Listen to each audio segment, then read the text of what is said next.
in abject poverty. His father did provide for him, but in a family of 13 children that survived, that there was never any money. He didn't inherit any money, didn't inherit any property from his father.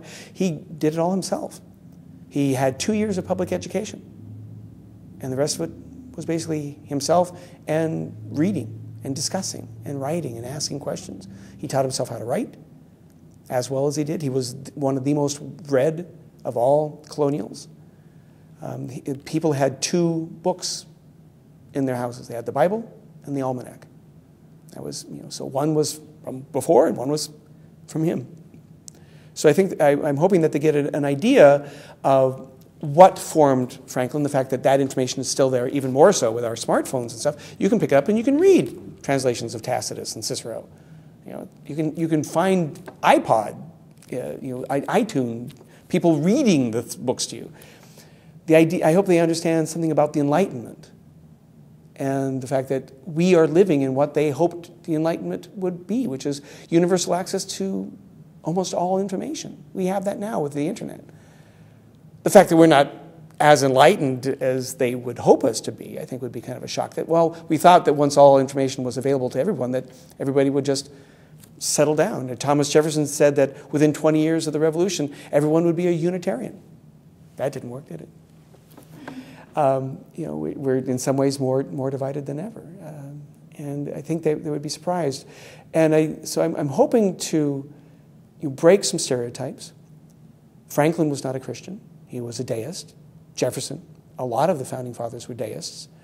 They did not see the country as a Christian nation, that we should adhere to the Christian doctrine as law, with great respect to all religions, but they had a reason for separating. A state church would not exist. Church is individual, your own private thought, and you should have the freedom to worship whatever or nothing at all. The issue that normally comes up is the issue of the right to bear arms. What does that mean?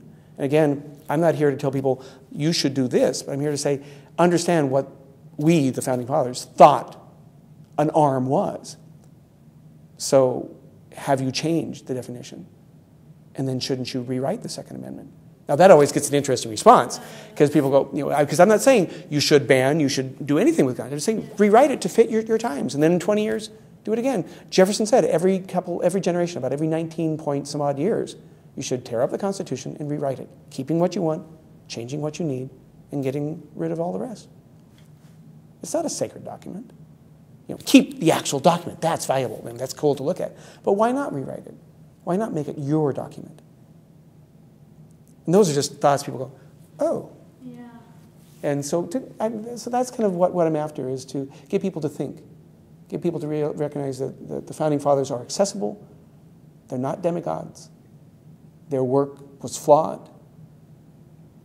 And yet, despite extremely different views, shots were fired in Congress, very different views on some basic elements of everything from offshore fishing rights to ownership of humans.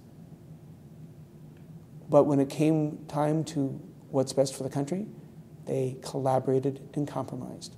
They found power, strength, and goodness in the middle, not on denying the other side all voice.